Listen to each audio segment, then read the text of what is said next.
Good morning, everybody. It's been a little while since I've done a Maxime Bernier tweet roundup, and there's a lot of tweets going on that deserve a roundup. So here we go, Maxime Bernier Twitter roundup right now.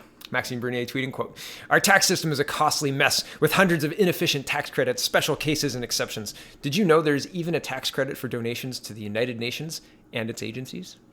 There is, and that was April 10th. Mr. Bernier tweeted that, and he says, quote, "Politicians keep pretending they can make life more affordable with more interventions, but prices rise much faster in areas where government regulations and subsidies are heaviest. Government meddling in the economy always has disastrous consequences." That was tweeted on the 11th at 5:27 p.m.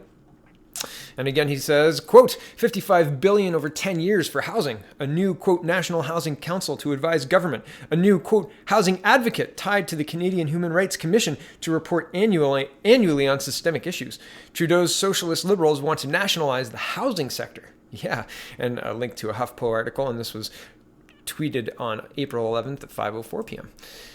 Bernier says, quote, "That's exactly the People's Party plan, a higher proportion of immigrants who have the skills needed to answer Canada's economic needs and fewer refugees and family reunifications." And this is a Globe and Mail article talking about how Canada must put the emphasis on economic immigration instead of refugees and family reunifications. And yeah, here's Mr. Bernier. Well, this is a retweet from Mr. Bernier, but it says, "Listen again to Maxime Bernier, the leader of the People's Party, about how he stands against identity politics." Sorry, we'll stop him moving around there. "And we will not pander to any groups based on skin color, religion, culture, gender. We work for the best of Canadians. Identity politics is a cancer to our country." I can't agree more. It really is a cancer. It usurps the ability to even have a rational conversation with somebody. Facts become something like that is malleable. And instead of a fact being true, a fact is being pushed, or a narrative is being pushed. And it's very unfortunate, the breakdown in the ability to have a conversation with somebody, even over something real, right? Even over something happening, legitimately happening, and multiple sources of proof. People will still dismiss it, and it's incredible. Anyway, back to further, the proof seems to be, everybody looks at it and says, "Oh, that's fake news." They can just dismiss it, right? They can almost wave it away. And that happens on both sides. I'm not trying to say lefties do that exclusively, because everybody's doing it by necessity, because there's so much trash information out there. It's so crazy. Instead of, well, they just flood the internet, right? They find the keywords and flood the internet with it. It's incredible. And they're helped by a lot of people who are trying to make a buck, or, get some ad revenue or whatever. It's wild. It's wild. Okay, back to Mr. Bernier now.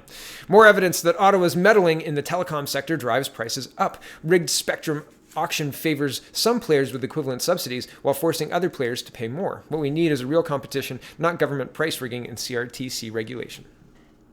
Maxime Bernier says, quote, "NGOs asking Canada to spend $1.4 billion a year on sexual and reproductive health in other countries. Why must we help foreigners manage their sex lives and get abortions? Don't we have enough health issues to deal with here? A PPC government will abolish this Harper-Trudeau program." And this is Globe Policies reporting that NGOs call on Canada to renew foreign funding for women and children before it runs out in 2020. And yeah, again, a lot of the time, the sexual health funding for women and girls in foreign countries, well, it doesn't really go to that. I would love to see a line-by-line item for where the money goes specifically. How much to rent, how much to direct service delivery, et cetera, et cetera. What are the salaries of people who work in these organizations? And exactly how much sexual health is being taught in these countries that we're sending money? Because, again, I don't believe anything Trudeau says. Nothing at all.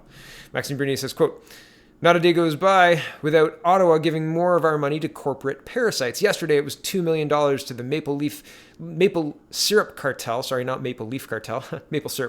in Quebec to help them export. A People's Party government will abolish all corporate welfare." And again, this is quoting a news article. We're not going to get into the article because there's so many tweets to get to. Mr. Bernier says, quote, "And we are now in April 13th, by the way. It's getting worse. Racism, white supremacy, privilege, diversity, etc. Identity politics is now everywhere. This is the logical outcome of both LibCon wings constantly exploiting division to buy votes. Only the People's Party of Canada focuses on what unites us as Canadians." Mr. Bernier again, and this is on April 15th, and he says, quote, "Scheer confirms again what we already know. Quote, we are a very centrist. We have a very pragmatic approach to politics. As Groucho Marx says, those are my principles. And if you don't like them, I have others. This is an article. Again, I'm not going to get into it because it'll make the video 3 times as long, and it doesn't need to be. You can have a read for yourself. Here's Maxime Bernier again on April 15th, and he says, quote, "We're told the word Sikh was removed because, quote, entire religions should never be equated with terrorism. And yet he's been warning us for weeks about the dangers of white supremacy, equating an entire ethnicity with terrorism. Hypocrite. It's all about pandering for votes." And I totally agree with this. I'm glad that there's a leader calling this garbage out. You can't, on one hand, say you can't malign these people, and you can't even make the suggestion, and I might lose that voting block, so let's have a big old pandering party for them. And on the other side, accuse all white people of unknowingly being racist and talking anything about our immigration policies is alt-right or white supremacy at all. It's not. It has nothing to do with white supremacy or anything to that effect. It has everything to do with fiscal responsibility and the intelligence of having a 60% growth rate in Canada that is mostly foreign born. Does a country propagate that way? Look into history. The answer is no. You lose your country that way, right? You can't just continue importing people. It doesn't make any kind of sense. And pandering to people of specific ethnicities while vilifying others is really racist. It's annoying. Maxime Bernier says, quote, "Journalist freaks out after reading my tweet and runs to Liberal minister to get a quote about how I peddle vile, hateful intolerance. So predictably moronic." And here's the Reuters article. And yeah, I'm not going to go through it, but the link is in the description.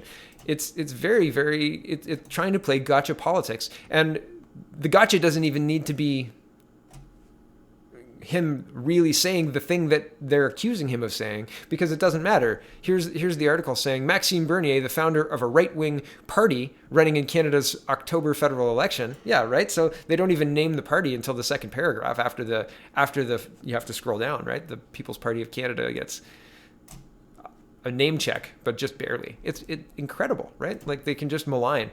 And yet, here is the Trudeau Liberals, all of the cabinet ministers jumping on board to vilify white supremacy and hatred in all its forms, except they're not vilifying hatred in all its forms. They're not. They're painting white supremacy as the thing to be afraid of, despite modern history, despite what's been happening all across Europe, despite the fact that they're reaching to name attacks that have a white supremacist tie. The incel attack was white supremacy. Basically anything that is not Islamic supremacy is attributed to white supremacy these days. But did I say Islamic supremacy? I meant Islamic terrorism. But the point is, it's interesting when there's this constant and coordinated push from the people in charge and the evidence doesn't match up. The newspapers aren't reporting about this threat. And I would say, and I've said before, if a politician were getting popular and then he came out with clear white supremacist leanings and was saying things like, yes, white people are the best, et cetera, if he said things like that or she said things like that, they would lose their support very quickly because it's not supported in Canada. There isn't a group that I can point to that go, oh yeah, that's where the white supremacists are. Those who, go to that website, that's where they hang out. Or this is where the conversations happen. I can't point to one. And yet, I could open a Taliban or Hezbollah or ISIS Twitter page right now. So that's weird. That's really weird. Seems disingenuous. The last bit of Maxime Bernier news is they had a town hall in BC, Nanaimo, and you can listen to it here. I'm about 24 minutes in. It's interesting. It's very, I like listening to this kind of stuff, but I'm a bit of a policy wonk, so I'm interested in hearing what Mr. Bernier has to say. So that's it for today. That's Mr. Bernier's Twitter Roundup. Thank you for watching. Check out the peoplespartyofcanada.ca and have a wonderful, wonderful